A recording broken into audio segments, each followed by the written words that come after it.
वैसे रक्षा मंत्री को भटकना नहीं चाहिए,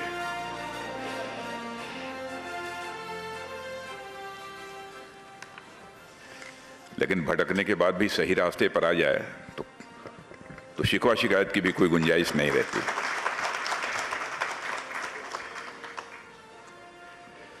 सबसे पहले तो मैं TV9 ग्रुप को धन्यवाद देना चाहता हूं कि हमारी सरकार के जो मोदी जी के नेतृत्व में काम कर रही है, उसके 8 वर्ष पूरे होने पर इस ग्लोबल समिट के कार्यक्रम में उन्होंने मुझे आमंत्रित किया है। मैं देख रहा था कि ग्लोबल समिट की थीम क्या है। तो ग्लोबल समिट की थीम है विश्व गुरु, कितने दूर और कितने पास। मैं असमंजस की स्थिति में था कि इस पर मैं क्या बोलूं। देश कितनी तेजी से आर्थिक प्रगति कर रहा है, यहीं तक अपनी बातों को सीमित रखूं, या भारत को विश्व गुरु बनने के लिए क्या क्या चाहिए, क्या क्या भारत के अंदर था कि भारत विश्व गुरु बना, इन सब सारी विषयों पर मैं चर्चा करूं। सारे विषयों पर मैं चर्चा करूंगा तो कम से कम 1.5 घंटे 2 घंटे का की यही स्पीच होगी, इसलिए लंबी अपनी स्पीच को नहीं करूंगा। आर्थिक प्रगति के बारे में तो ज्यादा मैं यहां चर्चा करूंगा, लेकिन मैं मानता हूं कि भारत जब विश्व गुरु था तो भारत धनवान भी था, भारत बलवान भी था, भारत ज्ञानवान भी था, भारत चरित्रवान भी था। और भारत केवल आर्थिक दृष्टि से समृद्धशाली देश नहीं था, बल्कि भारत एक आध्यात्मिक भारत के रूप में भी सारे विश्व में जाना जाता था। यदि मैं अध्यात्म की यहां चर्चा कर रहा हूं तो इसका अर्थ कदापि यह नहीं लगाया जाना चाहिए कि मंदिर में जाकर पूजा करना, मस्जिद में जाकर इबादत करना, गिरजाघर में जाकर सजदा करना, यही अध्यात्म है। मैं तो यह मानता हूं कि मन का एलिवेशन, मन का उन्मन होना, मन का बड़ा होना, यही अध्यात्म है।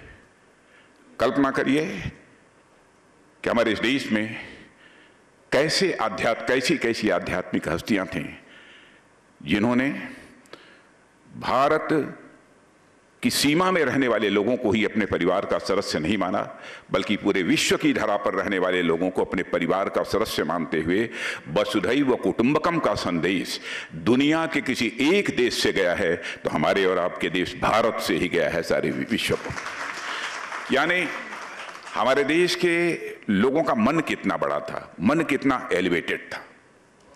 और मैं तो यह भी मानता हूं, मन जितना ही बड़ा करते चले जाइए, उसी के अनुपात में सुख की अनुभूति, आनंद की अनुभूति बढ़ती चली जाती है और व्यक्ति अपने जीवन में आध्यात्मिक ऊंचाइयों को हासिल करता है। मैं मैथमेटिक्स का, फिजिक्स का टीचर रहा हूं, इसलिए मैं कभी कभी इसको मैथमेटिकल इक्वेशन के रूप में भी लोगों के सामने अपनी बात रखता हूं कि थोड़े समय के लिए मान लीजिए कि आपका मन या सर्किल है, एक वृत्त है, तो इस सर्किल का सर्कमफेरेंस यानी उसकी परिधि जैसे जैसे बढ़ाते चले जाएंगे, यानी अपना मन जैसे जैसे बड़ा करते चले जाएंगे, उसी के अनुपात में आपके आनंद, सुख, आनंद और परमानंद की अनुभूति स्वाभाविक रूप से बढ़ती चली जाएगी। मैथमेटिकल इक्वेशन में उसे कहना हो तो कह सकते हैं कि सर्कमफेरेंस ऑफ मन is directly proportional to the magnitude of सुख, सर्कमफेरेंस ऑफ मन is directly proportional to the magnitude of आनंद, सर्कमफेरेंस ऑफ मन is directly proportional to the magnitude of परमानंद। खैर, परमानंद का कोई मैग्नीट्यूड होता नहीं है, ये बात हम लोगों को समझना चाहिए। आर्थिक दृष्टि से इस कार्यक्रम की को जो इनिशिएट कर रही थी, मैं नाम से थोड़ा परिचित नहीं हूं, उन्होंने कहा कि विश्व में फास्टेस्ट ग्रोइंग इकोनॉमी यदि किसी की है तो भारत की है। यह सच्चाई है, भारत तेजी के साथ आगे बढ़ रहा है और मैं मानता हूं कि आज भारत दुनिया के उन देशों की कतार में आकर खड़ा हो गया है जो विकसित देश बनने के लिए, डेवलप्ड कंट्री बनने के लिए ब्रेकआउट नेशंस में जिनकी गणना की जा रही है, ऐसे देशों की कतार में आकर खड़ा हो गया है। आप ये कहेंगे कि ब्रेकआउट नेशन ये है क्या? ब्रेकआउट नेशन हम उसे कहते हैं जिसके अंदर एक डेवलप्ड कंट्री बनने का पोटेंशियल है, और जो देश डेवलप्ड कंट्री बनने की दृष्टि से पूरी तरह से प्रयास कर रहा है और वह तेजी के साथ आगे बढ़ रहा है। भारत ने पिछले 8 वर्षों के अंदर, मैं विश्वास के साथ कह सकता हूं, ब्रेकआउट नेशन से निकलकर एक स्टैंड आउट नेशन के रूप में अपनी पहचान बनाया है। अब आपको यह लग रहा होगा कि स्टैंड आउट नेशन क्या होता है। जो कुछ ऐसे देश होते हैं जो कि डेवलप कंट्री बनने के लिए प्रयत्न कर रहे होते हैं, उनमें जिनके द्वारा बहुत तेजी के साथ आउटस्टैंडिंग एफर्ट्स किए जाते हैं, उन्हें हम स्टैंड आउट नेशंस की श्रेणी में लाकर खड़ा करते हैं। तो भारत इस दृष्टि से तेजी के साथ आगे बढ़ रहा है। आपने पिछले 8 वर्षों में यह भी महसूस किया होगा कि भारत ने हर फ्रंट पर जहां आवश्यक हुआ है मेजर चेंजेज लाने में, यानी बड़े परिवर्तन करने में कभी भी कोताही नहीं बरती है, कहीं पर भी हिचक नहीं दिखाई है। बड़े से बड़ा फैसला लेना पड़ा, जोखिम भरे भी फैसले लेने पड़े हैं, तो हमारे प्रधानमंत्री ने उन फैसलों को लेने में कभी देर नहीं की है। और यह परिवर्तन इसलिए किया गया क्योंकि आज़ादी मिलने के बाद कई दशकों तक भारत की अपेक्षाएं जिस हद तक पूरी हो जानी चाहिए थी, उस हद तक वह पूरी नहीं हो पाई थी। इसलिए साहसिक फैसले समय से लेने की आवश्यकता थी। इसलिए 2014 यानी 2014 में प्रधानमंत्री मोदी ने जब देश की बागडोर संभाली तो उनका पूरा फोकस इस बात पर था कि भारत को 20वीं शताब्दी के माइंडसेट से बाहर निकालकर उसे 21वीं शताब्दी की चुनौतियों के लिए तैयार किया जाए। उनकी यह पूरी कोशिश थी। और उस समय हमारे प्रधानमंत्री ने हम लोगों के सामने 2 मंत्र रखे थे। पहला मंत्र मैं याद दिलाना चाहता हूं, सबका साथ सबका विश्वास। और इसके बाद जो दूसरा मंत्र उन्होंने दिया था वो कहा था सबका प्रयास और सबका विश्वास। यह मैं मानता हूं कि प्रधानमंत्री की तरफ से एक इंक्लूसिव और वेलफेयर ओरिएंटेड ग्रोथ की दिशा में बढ़ने के लिए हम लोगों को यह दिया गया एक संदेश था। और दूसरी महत्वपूर्ण बात उन्होंने सरकार से कही वह थी कि हमें रिफॉर्म करना है, परफॉर्म करना है और हमें साथ ही साथ ट्रांसफॉर्म भी करना है। रिफॉर्म, परफॉर्म और ट्रांसफॉर्म के मंत्र को लेकर आगे बढ़ते हुए हमारी सरकार ने 8 वर्षों में कई प्रोसीजरल और स्ट्रक्चरल जो भी रिफॉर्म्स आवश्यक थे वह सारे रिफॉर्म्स करने में भी रंच मात्र हिचक नहीं दिखाई है। और आज के इस कार्यक्रम में मैं अपना फोकस इन्हीं रिफॉर्म पर केंद्रित करूंगा, क्योंकि इन रिफॉर्म्स ने नए भारत की दिशा तय की है, नए भारत की दशा तय की है। और यह सुधार हर सेक्टर में किए गए हैं। ऐसा नहीं कहा जा सकता कि ये कुछ ही ऐसे सेक्टर्स हैं जिनमें कि यह रिफॉर्म किया गया है। कोशिश हम लोगों की रही है कि हर सेक्टर में ये रिफॉर्म्स होने चाहिए, चाहे वह कृषि का क्षेत्र हो, चाहे वह शिक्षा का क्षेत्र हो, स्वास्थ्य का क्षेत्र हो, इंफ्रास्ट्रक्चर का क्षेत्र हो, बैंकिंग हो, टैक्सेशन का क्षेत्र हो। हर क्षेत्र में इस प्रकार के रिफॉर्म किए गए हैं। और मैं दावे के साथ कह सकता हूं हर जगह बिग एंड बोल्ड रिफॉर्म्स किए गए। यह कोई नहीं कह सकता केवल दिखावे के लिए अथवा नॉमिनल जो स्टेप्स गवर्नमेंट के लिए रिफॉर्म्स के लिए उठाए जाने चाहिए बस वैसे ही उठाए गए। और यदि मैं बहुत विस्तार में जाकर इन सारे रिफॉर्म्स की मैं चर्चा करूंगा तो बहुत लंबा समय लगेगा। इसलिए समय की मर्यादा का सम्मान करते हुए मैं अपनी बात कुछ मुद्दों पर आप सबके सामने यहां पर मैं रखना चाहूंगा। मित्रों, प्रधानमंत्री ने सत्ता संभालते ही अपनी सरकार देश के गरीबों को समर्पित की। और मुझे याद है कि शपथ लेने के बाद जब मंच से हम लोग उतरे तो मैं भी साथ जा रहा था। मीडिया के मित्र खड़े थे, उन्होंने पूछा कि आप प्रधानमंत्री बन गए हैं, शपथ का काम पूरा हो गया है, कुछ कहना चाहेंगे? प्रधानमंत्री का पहला सेंटेंस यह था, कुछ नहीं, हमारी यह सरकार देश के गरीबों को समर्पित है।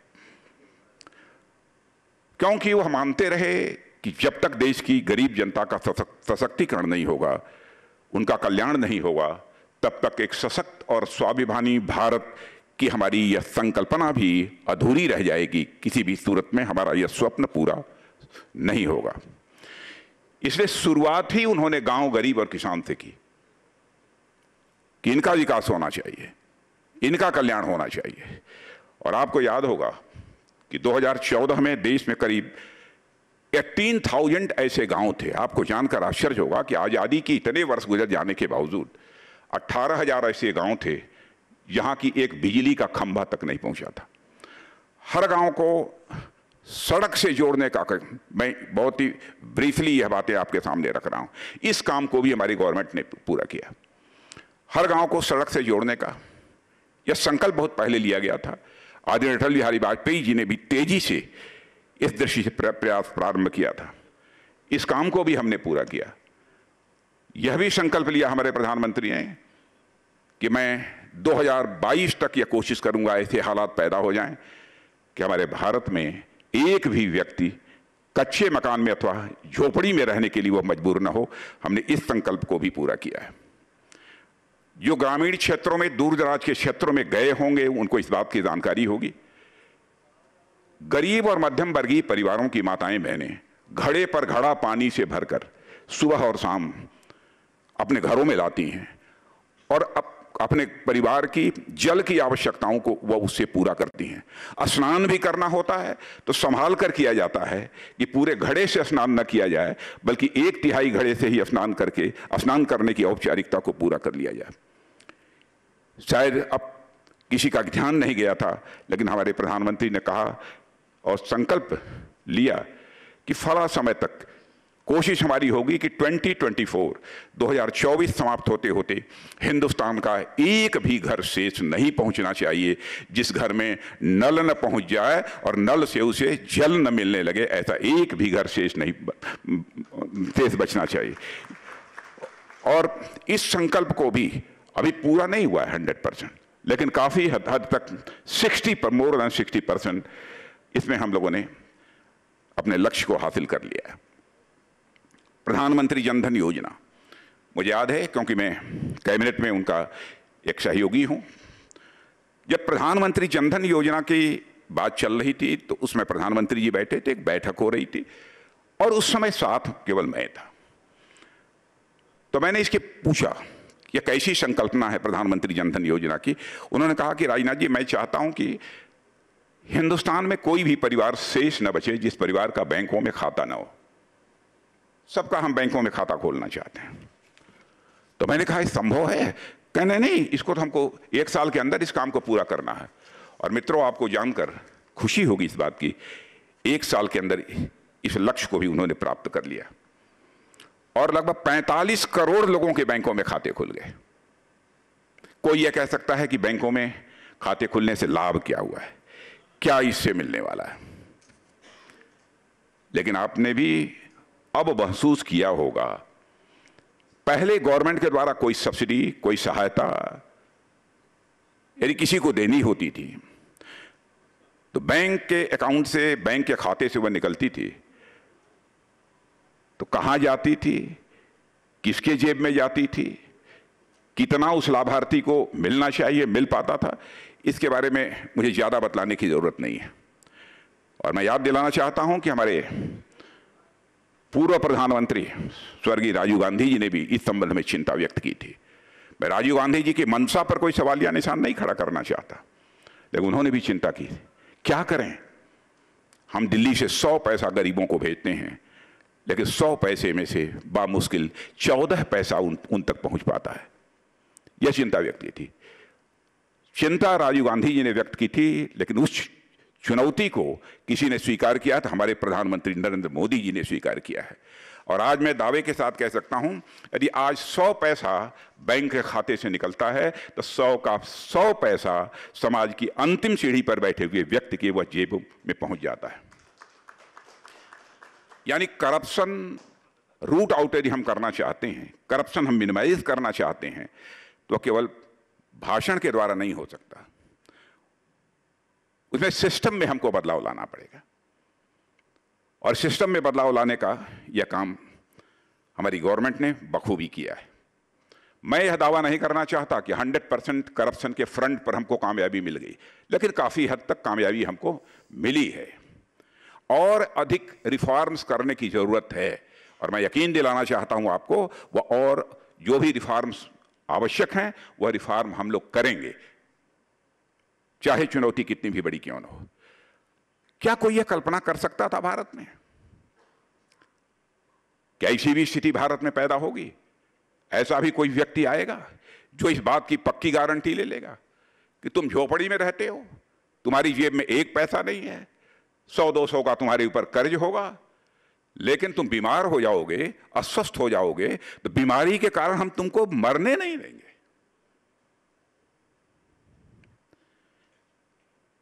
गरीब से गरीब व्यक्ति भी यदि आज बीमार हो जाता है, उसके पास आयुष्मान भारत का कार्ड है, तो 5 लाख रुपए तक का उसका मुफ्त इलाज किया जाता है एक साल में। जरूरत हुई दूसरे साल भी 5 लाख रुपए खर्च करने की, तो आयुष्मान भारत कार्ड की योजना के माध्यम से उसे 5 लाख रुपए का दूसरे वर्ष भी मुफ्त इलाज मिलता है। इसकी कोई कल्पना नहीं कर सकता था पहले। कोविड के समय में भी, अब सरकार की संवेदनशीलता की यहां पर मैं चर्चा करना चाहता हूं। कोविड का संकट एक बड़ा संकट था, बड़ी चुनौती थी, लेकिन उस समय भी साहस के साथ हमारी सरकार ने इस चुनौती को स्वीकार किया। लोग मुंबई, कलकत्ता, बेंगलोर, बड़े बड़े शहरों से लोग छोड़कर निकल रहे थे, अपने अपने गांवों की तरफ लौट रहे थे। आजीविका का कोई साधन शेष नहीं बचा था। सारी बड़ी बड़ी इंडस्ट्रीज, छोटी इंडस्ट्रीज, एमएसएमई सब बंद हो गए थे, खाने पीने के लाले पड़ गए थे। उस समय हमारे प्रधानमंत्री ने अपनी संवेदनशीलता का परिचय देते हुए फैसला किया, जितने भी लोग हैं काम छोड़कर जो घरों में पहुंचे हैं, जिनके पास खाने की जो मुकम्मल व्यवस्था होनी चाहिए वह नहीं है, उनके लिए हम राशन की व्यवस्था करेंगे। और आपको ये सुखद आश्चर्य हुआ होगा कि 80 करोड़ परिवारों को उस समय जो हम लोगों ने मुफ्त राशन देना प्रारंभ किया, वो मुफ्त राशन देने का सिलसिला आज भी यह चल रहा है। कुछ लोग ये तर्क देते हैं कि साहब ये मुफ्त वाली व्यवस्था ये उचित नहीं है। मैं मानता हूं एक सीमा तक, लेकिन भारत के चरित्र को हमको समझना पड़ेगा, भारत में पॉपुलेशन के कॉन्फिगरेशन को हमको समझना पड़ेगा, संरचना को समझना पड़ेगा। एक कल्याणकारी वेलफेयर स्टेट होने के नाते हमें उसकी चिंता करनी पड़ेगी। इस सच्चाई को भी हम नहीं भूल सकते। हाँ, लेकिन उनको वो अपने पैरों पर खड़े हो सकें, इसके लिए सशक्त भी बनाने की भी हमको कोशिश करनी पड़ेगी। किसानों के लिए भी, किसानों की मांग हुआ करती थी मिनिमम सपोर्ट प्राइस बढ़ाइए, मिनिमम सपोर्ट प्राइस बढ़ाइए। मैं बहनों भाइयों, मैं दावे के साथ कह सकता हूं कि मिनिमम सपोर्ट प्राइस बहुत हद तक हमारी सरकार ने बढ़ाने में कामयाबी हासिल की है। मैं कह सकता हूं कि 8 वर्षों के अंदर 1.5 गुने से अधिक हम लोगों ने मिनिमम सपोर्ट प्राइस ये बढ़ाई है। अब केवल मिनिमम सपोर्ट प्राइस बढ़ाई भी नहीं है, आज तक मिनिमम सपोर्ट प्राइस पर जितनी खरीद होती रही है उससे बहुत अधिक खरीद हमारी गवर्नमेंट ने की है। यानी गांव, गरीब और किसानों की जिंदगी को बेहतर बनाने के लिए पिछले 8 वर्षों में हमारी सरकार ने मिशन मोड में काम किया है, यह मैं दावे के साथ कह सकता हूं। कोविड महामारी के दौरान ही एक बड़ा काम हुआ था, शायद आप लोगों का ध्यान उस ओर गया है कि नहीं हुआ, नहीं गया है। डिजिटल रिवॉल्यूशन यह परवान चढ़ गया था। कभी कैश लेन देन के ऊपर पूरी तरह निर्भर रहने वाला हमारा यह भारत आज सिर्फ 1 महीने में 6 बिलियन डिजिटल ट्रांजैक्शन के माध्यम से 10 ट्रिलियन रुपए की लेन देन कर रहा है। यह है डिजिटल रिवॉल्यूशन। और एक नॉन ऑफिशियल रिपोर्ट के आधार पर बीसीजी, फोन पे, उसको जानते होंगे, के मुताबिक 2026 में भारत में 65% लेन देन डिजिटल होंगे और इनका मूल्य करीब $10 ट्रिलियन होगा। यह उस सरकारी रिपोर्ट का, गैर सरकारी रिपोर्ट का यह दावा है, उस एजेंसी का दावा है। और साथियों, हमारी सरकार ने जनधन खातों, मोबाइल, आधार को जोड़कर एक जैम स्ट्रेटजी पर काम किया है। जिसका नतीजा हुआ है कि गरीबों को सीधे उनके बैंक के खाते में सब्सिडी और अन्य सहायता धनराशि स्वाभाविक रूप से पहुंच रही है। और मैं कह सकता हूं इसके कारण ईज ऑफ लिविंग का भी लोगों को अनुभव हुआ है। और हमारी सरकार ने जहां आम इंसान की ईज ऑफ लिविंग की चिंता की है, वहीं पर ईज ऑफ डूइंग बिजनेस के मामले भी हमने बहुत बड़ी उपलब्धि हासिल की है। और 2014 में जब हम ईज ऑफ डूइंग बिजनेस की दृष्टि से 143 इस स्थान पर खड़े थे, आज हम 63वें स्थान पर खड़े हैं, यानी 63। यह इंप्रूवमेंट हुआ है। मुद्रा योजना के माध्यम से लोगों को कर्ज दिया। जब मैं मुद्रा योजना की बात तो कुछ पढ़े लिखे लोगों के बीच में करता हूं तो लोग कहते हैं मुद्रा योजना में लाभ किसको मिला? मैंने कहा आपको मालूम नहीं है। मैं आंकड़े देना चाहता हूं।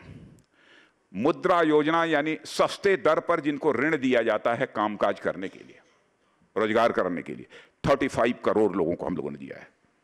और 8 लाख करोड़ 8 लाख करोड़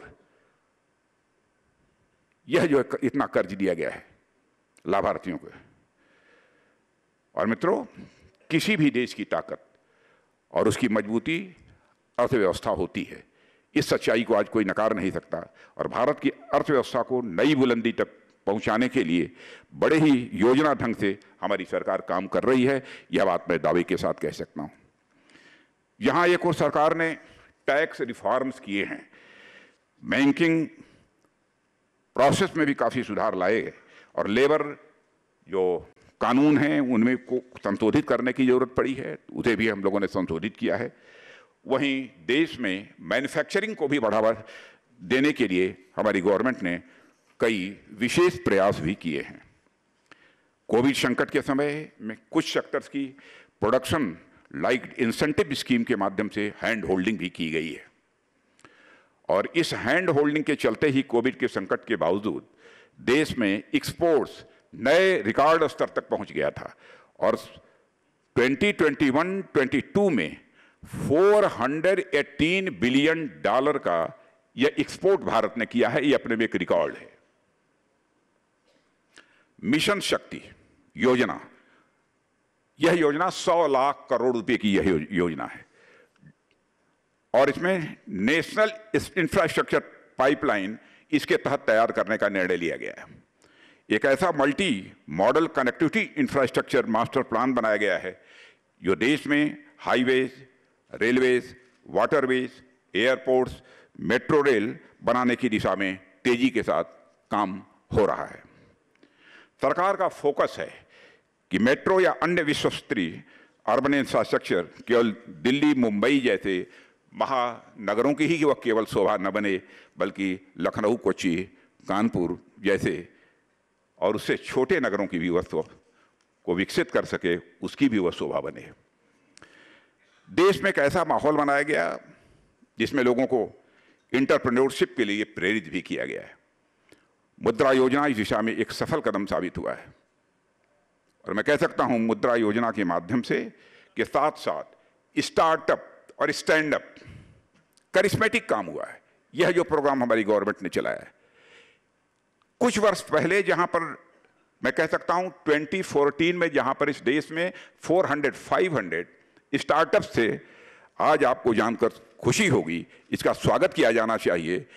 2014 में 400-500 स्टार्टअप इस भारत में थे, लेकिन आज 2022 में मोर देन 70,000 स्टार्टअप्स भारत में काम कर रहे हैं। और इतना ही नहीं, ये स्टार्टअप चलाने वाले लोग, कंपनियां जब थोड़ी बड़ी हो जाती हैं, बड़ी बना लेती हैं, जानते हैं 100 यूनिकॉर्न इस समय भारत में है। 100 यूनिकॉर्न। यूनिकॉर्न उन्हें कहते हैं कि जिनका सामान्यतः 1 बिलियन से ज्यादा की पूरी कैपिटल हो जाती है, वो कंपनी हो जाती है, लगभग 7-7.5 हजार करोड़ रुपए की। 100 बिलियन। मित्रों, मैं कह सकता हूं कि आज हमारा भारत पूरी दुनिया में केवल अपनी जरूरत के लिए ही अपना उत्पादन नहीं करना चाहता, बल्कि पूरी दुनिया की जरूरतों को पूर्ति करने के लिए भी भारत काम कर रहा है।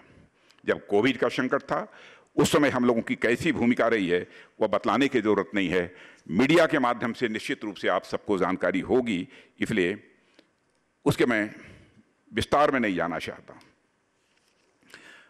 देश के रक्षा मंत्री होने के नाते मुझे इस बात का गर्व है कि रक्षा मंत्रालय ने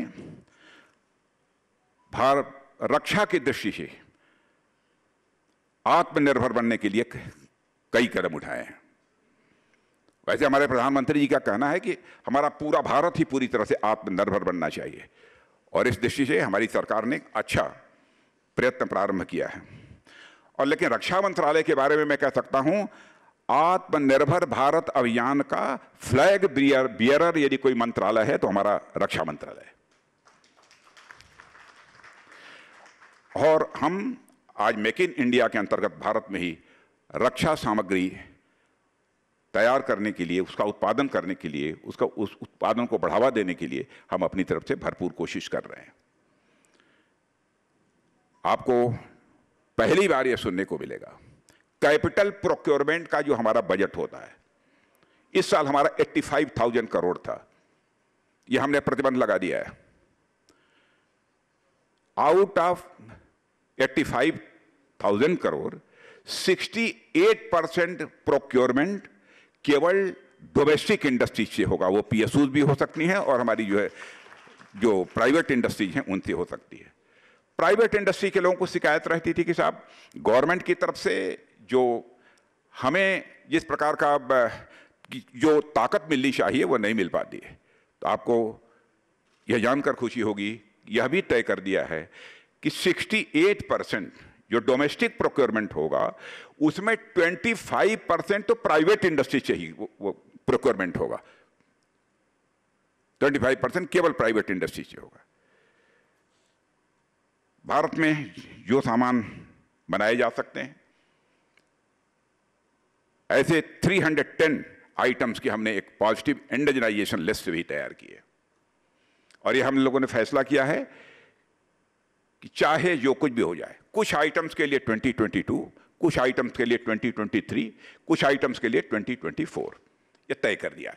इसके बाद यह 310 आइटम्स हैं, चाहे जो कुछ भी हो जाए, किसी भी सूरत में हम दुनिया के दूसरे देशों से नहीं खरीदेंगे। भारत में बनेगा, भारतवासियों के हाथों से बनेगा, भारत की धरती पर बनेगा। यह हम लोगों ने फैसला किया है। और साथियों, देश का रक्षा मंत्री होने के नाते मुझे इस बात का कि गौरव की अनुभूति है, गर्व नहीं है, गौरव है कि आज डिफेंस एक्सपोर्ट्स के मामले में भी भारत की गिनती दुनिया के टॉप 25 कंट्रीज में होने लगी है। अभी तक हमारा भारत अभी इंपोर्टर की कंट्रीज की क्यू में खड़ा था, अब एक्सपोर्टर की कंट्रीज की भी क्यू में डिफेंस के मामले में भारत हमारा खड़ा हो गया। आपको जानकर हैरानी होगी इस बात की कि 2014-15 में सिर्फ 1940 करोड़ रुपए का डिफेंस एक्सपोर्ट भारत करता था, 1940। 2021-22 में इतने ही समय में आपको जानकर खुशी होगी, अप्रॉक्सीमेटली 13,000 करोड़ रुपए का हम लोगों ने एक्सपोर्ट किया है। यह मोर देन 600% की यह वृद्धि हुई है। और हमारा लक्ष्य है कि 2024-25 तक डिफेंस एक्सपोर्ट्स को बढ़ाकर हम 40,000 करोड़ रुपए तक ले जाएं। और मैं यकीनन कह सकता हूं कि हम इस टारगेट को निश्चित रूप से अचीव करेंगे। रूस और यूक्रेन के बीच जो इस समय संघर्ष चल रहा है, आप हमारे सामने भी मैं देखा कि जो वो चल रही थी वह स्क्रिप्ट, उसमें भी उसने यह साफ कर दिया है, जो रूस और यूक्रेन के बीच जो युद्ध चल रहा है उसने यह पूरी तरह से साफ कर दिया है कि यदि किसी के साथ दुनिया में युद्ध होता है तो हम दूसरे देशों पर अपनी सुरक्षा के लिए निर्भर नहीं रह सकते हैं, बल्कि हमें सुरक्षा अपने ही दमखम के आधार पर हमको करनी पड़ेगी। यह निष्कर्ष निकलता है। इसलिए आवश्यक है कि हम आत्मनिर्भर बने, और इतना ही नहीं है, आत्मनिर्भर भी बने और हमारे जो फ्रेंडली कंट्रीज हैं, मित्र देश हैं, उनकी भी रक्षा आवश्यकताओं को, डिफेंस जो उनकी रिक्वायरमेंट्स होती हैं उनको भी फुलफिल करने की हमारे अंदर कुवत हो, क्षमता हो, यह भी आवश्यक है। और इसके लिए हमने जहां डिफेंस सेक्टर में इन्वेस्टमेंट के लिए रास्ते खोले, वहीं जो 200 साल से चली आ रही हमारी ऑर्डिनेंस फैक्ट्री बोर्ड हैं, 200 साल ऐसी 41 हमारी ऑर्डिनेंस फैक्ट्री बोर्ड की जो फैक्ट्रीज थी। और आपको जानकर खुशी होगी उनका कॉर्पोरेटाइजेशन कर दिया है और 7 पब्लिक सेक्टर अंडरटेकिंग बना दी है। 7, 41 को तोड़कर 7 बना दी है। और बहुत ही वो कॉम्पिटिटिव और एफिशिएंट बनाने का हमने फैसला किया था। और आज जो हमको कामयाबी मिली है, मैं कह सकता हूं कि जो कामयाबी आज हमको मिली है, 6 महीने में ही इन 7 कंपनियों में से 6 ने प्रॉफिट दर्ज कराना शुरू कर दिया है। नहीं तो जब ऑर्डिनेंस फैक्ट्री बोर्ड की सारी फैक्ट्रियां सब लॉस में चल रही थी। कॉर्पोरेटाइजेशन होने के बाद ही, पब्लिक सेक्टर अंडरटेकिंग बनने के बाद ही 6 कंपनियां इस समय जो है प्रॉफिट दर्ज करा रही है। यह एक मेजर अचीवमेंट है। पहले सारी की सारी कंपनियां नुकसान में चल रही थी। मैं मानता हूं कि डिफेंस सेक्टर में ऑर्डिनेंस फैक्ट्री बोर्ड का कॉर्पोरेटाइजेशन आज़ाद भारत का सबसे बड़ा डिफेंस रिफॉर्म के रूप में जाना जाएगा, सबसे बड़े डिफेंस रिफॉर्म के रूप में जाना जाएगा। और इसके अच्छे नतीजे आने वाले दशक में पूरे देश में ही नहीं बल्कि पूरी सारी दुनिया को देखने को मिलेंगे। रक्षा क्षेत्र में और भी बहुत सारे रिफॉर्म्स किए हैं। CDS नामक एक संस्था का भी हम लोगों ने गठन किया है, चीफ ऑफ डिफेंस स्टाफ, और इसके माध्यम से आर्म्ड फोर्सेस में ज्वाइंटनेस लाने की कोशिश कर रहे हैं। यह नहीं कि अलग थलग हमारी थल सेना, वायु सेना, जल सेना, इनके बीच भी इंटीग्रेशन होना चाहिए, ज्वाइंटनेस होनी चाहिए। इसके लिए भी काम किया जा रहा है और एक नया डिपार्टमेंट भी बनाया गया है, डिपार्टमेंट ऑफ मिलिट्री अफेयर्स। आप सबको मालूम है हमारे CDS जो पहले बने थे वो जनरल बिपिन रावत, लेकिन दुर्घटना के बाद वो हमारे बीच नहीं रहे। लेकिन फिर भी हम लोगों ने कोशिश की है कि जो यह सब सारा रिफॉर्म करने की जो हमारी रफ्तार थी वो किसी भी सूरत में धीमी न पड़ने पाए। साथियों, अब मैं चर्चा करना चाहूँगा रक्षा क्षेत्र में किए गए तीसरे ट्रांसफॉर्मेशन रिफॉर्म की, क्योंकि रक्षा क्षेत्र की बात कही गई है और मुझसे अपेक्षा की गई है, ऐसा मुझे कहा गया था, इसलिए मैं चर्चा कर रहा हूँ। ट्रांसफॉर्मेशन रिफॉर्म की जो रक्षा क्षेत्र में हुए हैं, जिसकी चर्चा आजकल पूरे देश में चल रही है। और इसी हफ्ते आप लोगों ने देखा होगा कि हमारी सरकार ने अग्निपथ योजना पर देश के सामने जो है प्रस्तुत किया है। और यह योजना इस देश की आर्म्ड फोर्सेज में रिक्रूटमेंट की जो प्रोसेस में क्रांतिकारी बदलाव लेकर आई है। अब इसको लेकर कुछ लोगों के द्वारा भ्रांति पैदा की जा रही है, अथवा हो सकता है कि एक नई स्कीम होने के कारण लोगों के अंदर इसमें कोई भ्रांति पैदा हो रही है। लेकिन इस योजना के अंतर्गत हमारी सरकार ने सबसे राय परामर्श करने के बाद और वर्षों से, लगभग 1.5-2 वर्षों से लगातार इस विषय पर हमारे प्रधानमंत्री जी चर्चा करते रहे। जो हमारे एक्स सर्विसमैन हैं उनके साथ भी चर्चा हुई है। एक कंसेंसस बनने के बाद ही यह निर्णय लिया गया है। यानी हम चाहते हैं कि देश के अधिकांश नागरिकों में एक सेंस ऑफ मिलिट्रीशिप, एक डिसिप्लिन का भाव, एक अनुशासन का भाव, वैल्यूज के प्रति कमिटमेंट, मूल्यों के प्रति उनकी प्रतिबद्धता, यह जो है उनके अंदर पैदा हो। हम लोगों ने यह फैसला किया कि अग्निवीर 4 साल के लिए उनकी नियुक्ति की जाएगी। 6 महीने उनकी ट्रेनिंग होगी, 3.5 वर्ष शेष एक सैनिक के रूप में देश को अपनी वह सेवाएं देंगे। लेकिन इन 4 वर्षों के अंदर जो उनको सैलरी दी जाएगी, 30,000 रुपये पर मंथ से लेकर 40,000 रुपये तक की वह सैलरी है। और कुछ कंट्रीब्यूशन उनका होगा, कुछ कंट्रीब्यूशन सरकार का होगा। सब मिला जुलाकर 4 साल पूरा होने के बाद, लेकिन मेजर कंट्रीब्यूशन गवर्नमेंट का होगा, मेजर कंट्रीब्यूशन उनका नहीं होगा, उनकी सैलरी से नहीं काटा जाएगा। मेजर कंट्रीब्यूशन गवर्नमेंट का होगा। 4 साल समाप्त होने के बाद उनके हाथ में 11,71,000 11,71,000 यह रुपया उनके हाथ में आएगा। लेकिन इसके साथ साथ यह भी है, यदि वह हाई स्कूल पास होने के बाद वह सैनिक बने हैं तो 4 साल यह पूरा होने के बाद इंटरमीडिएट की सर्टिफिकेट उनको दी जाएगी। और यदि इंटरमीडिएट करने के बाद उन्होंने सेना में भर्ती ली है तो उनको कोई ना कोई डिप्लोमा सर्टिफिकेट उसके बाद वो दी जाएगी, ताकि और इसके साथ ही 100 लोगों में से 25% लोगों को बाद में रेगुलर आर्मी में इंडक्ट कर लिया जाएगा।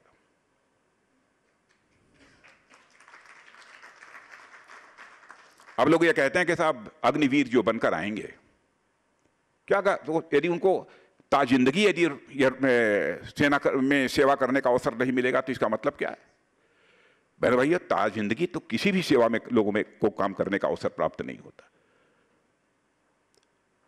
और लोग कहते हैं कि हमारे लिए भविष्य में रोजगार की गारंटी क्या होगी? होम मिनिस्ट्री ने भी, बहुत सारी इंडस्ट्रीज ने भी, लोगों ने भी घोषणा की है, हमारी सरकार ने भी और ऐसी योजनाएं बना रही हैं ताकि हमारे ये अग्निवीर 4 वर्ष सेवा करने के बाद यदि वह बाहर निकलें सेवा में, यदि रेगुलर सैनिक के रूप में उनकी नियुक्ति नहीं हो पाती, जो 25% लोगों की होने वाली है, यदि नहीं हो पाती, उसके बाद जो शेष बचते हैं वह निकलें, कहीं ना कहीं रोजगार करना चाहते हैं तो उनको वो रोजगार का अवसर भी मुहैया हो जाए, कहीं ना कहीं उनको एम्प्लॉयमेंट मिल जाए। कई राज्य सरकारों ने यह घोषणा कर दी कि हम यहां उनको प्रायोरिटी देंगे, हम उनके लिए रिजर्वेशन तय करेंगे। होम मिनिस्ट्री ने भी कह दिया, भारत सरकार की पैरामिलिट्री फोर्सेज में हम उनको नियुक्ति देंगे।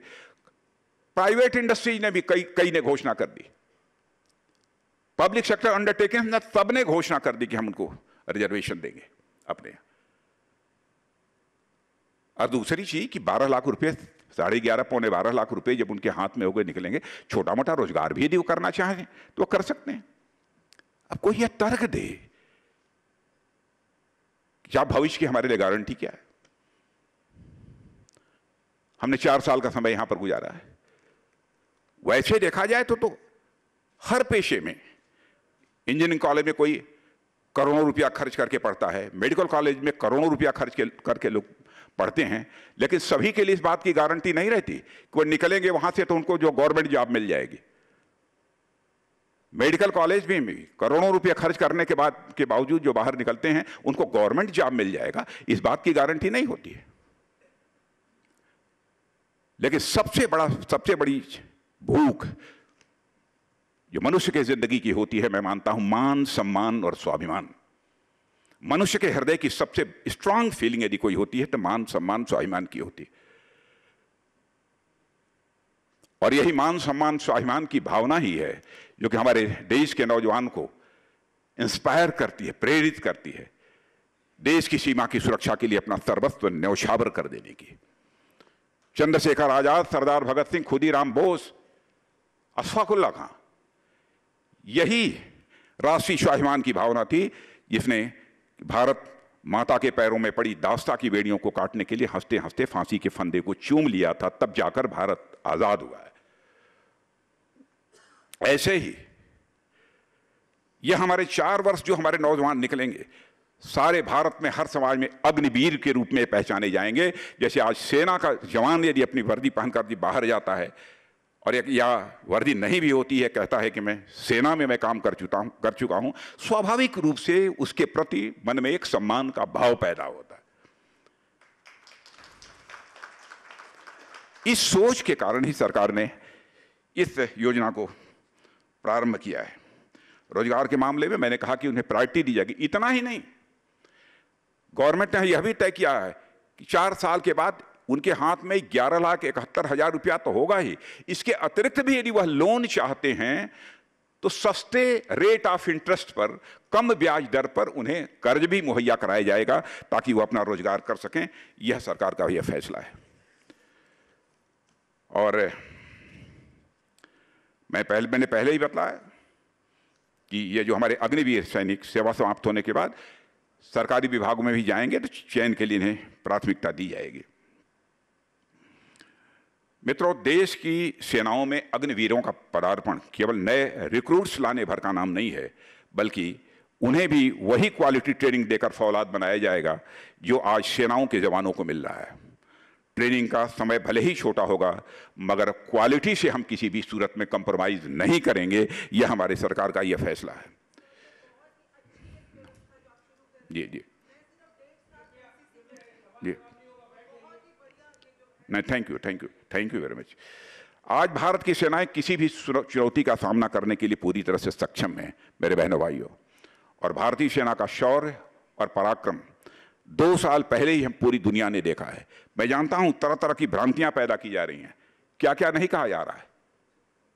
मैं ये नहीं कहना चाहता किसी को कि पास से हिस्ट्री की तरफ भी अपना नजर उठाकर देखें, लेकिन देश का रक्षा मंत्री होने के नाते मैं विश्वास के साथ कहना चाहता हूं, बहनों भाइयों, हमारे सेना के जवानों ने जिस इंडो चाइना स्टैंड ऑफ के दौरान जिस शौर्य और पराक्रम का जो परिचय दिया है, उसकी जितनी भी सराहना की जाए वह कम है।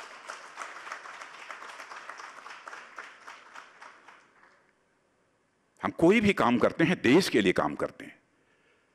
कोई भी हमारी राजनीतिक पार्टी हो सकती है। बहुत सारे मुद्दे हैं किसी राजनीतिक पार्टी को नीचा दिखाने के लिए, लेकिन सब मिला जुलाकर हम पक्ष की राजनीति करते हो, विपक्ष की राजनीति करते हो, राजनीति हमारे देश के लिए होती है। जो मन आए हम बोल जाएं, हम अपने देश के जवानों के मनोबल को तोड़ें, यह इंसाफ नहीं है।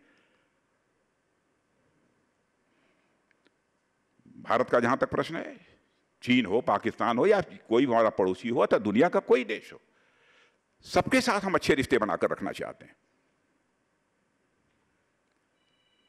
और वह भारत, जैसा मैंने बताया ना, वसुधैव कुटुंबकम का संदेश देने वाला भारत है। हम किसी को चुनौती नहीं देते,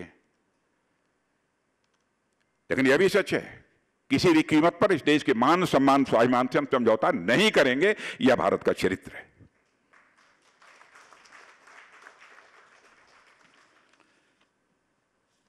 इन 60 वर्षों में बाह्य और आंतरिक सुरक्षा के ढांचे पर भी मैं यहां चर्चा करना चाहूंगा कि मजबूत हुआ है। आतंकवाद, नक्सलवाद, उग्रवाद, यह सब सारी घटनाएं बहुत हुई हैं। आतंकवाद के मुद्दे पर मैं यह दावा नहीं करना चाहता कि हमको 100% कामयाबी मिल गई है। मैं मानता हूं कि जब तक हमारा एक पड़ोसी मित्र रहेगा, तब तक थोड़ा ये चुनौती हमारे सामने से बनी रहेगी। लेकिन काफी हद तक इन आतंकवादियों को एलिमिनेट करने में हमारे सेना, हमारे पैरामिलिट्री फोर्स और हमारे जम्मू कश्मीर पुलिस के बीच जैसा म्यूचुअल कोऑर्डिनेशन रहा है, उसके कारण हमको बेहद शानदार एक कामयाबी हासिल हुई है। और आपने देखा है कि हमारी सरकार कोई कमजोर सरकार नहीं है। आतंकवादियों के ठिकाने पर उस पार जाकर जरूरत पड़ी है तो सर्जिकल स्ट्राइक की है, जरूरत पड़ी है तो एयर स्ट्राइक करने में भी हमने संकोच नहीं किया है। यह है भारत की ताकत।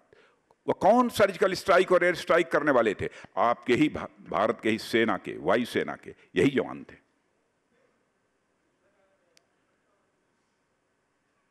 आगे का युद्ध जो होगा, युद्ध के तरीके बदलेंगे, इसे भी मैं मानता हूं। उस डिटेल में मैं नहीं आना चाहता हूं।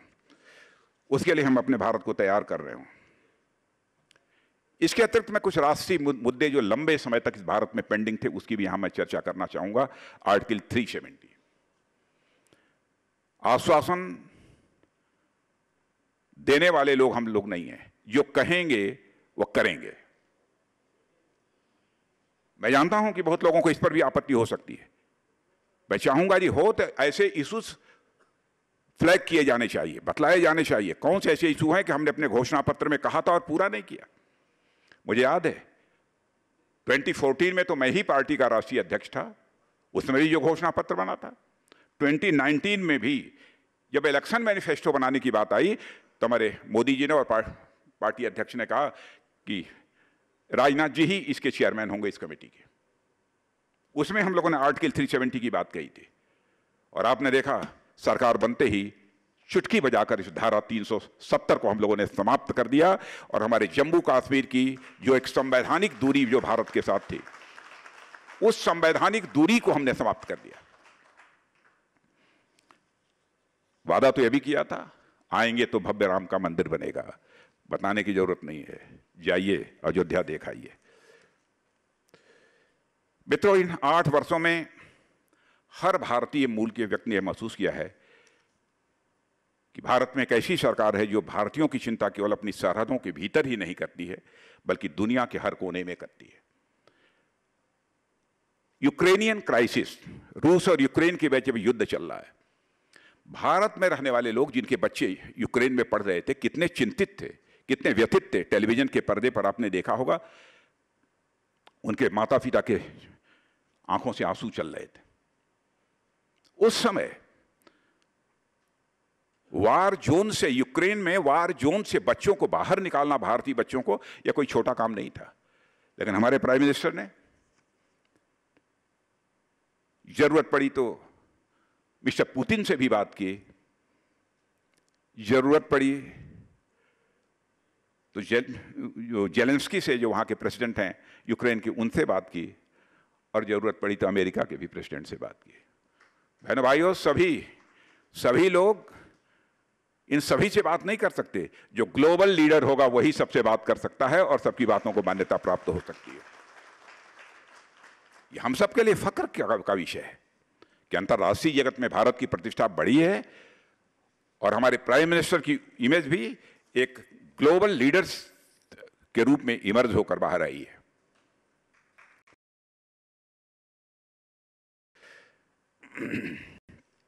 यानी डिप्लोमेसी में भी और क्रेडिबिलिटी में भी और लीडरशिप में भी हमारा नेतृत्व आगे है।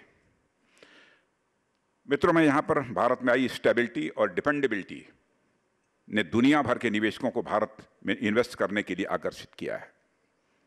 पिछले 8 सालों में आपको जानकर खुशी होगी, $440 बिलियन का एफडीआई भारत में आया है और 2021-22 में, यानी एक साल में $83.5 बिलियन की एफडीआई आई है, जो अपने में अब तक का एक रिकॉर्ड है। लेकिन मैं इससे पूरी संतुष्ट नहीं हूं। एफडीआई और बढ़नी चाहिए, फॉरेन डायरेक्ट इन्वेस्टमेंट और भारत में होना चाहिए।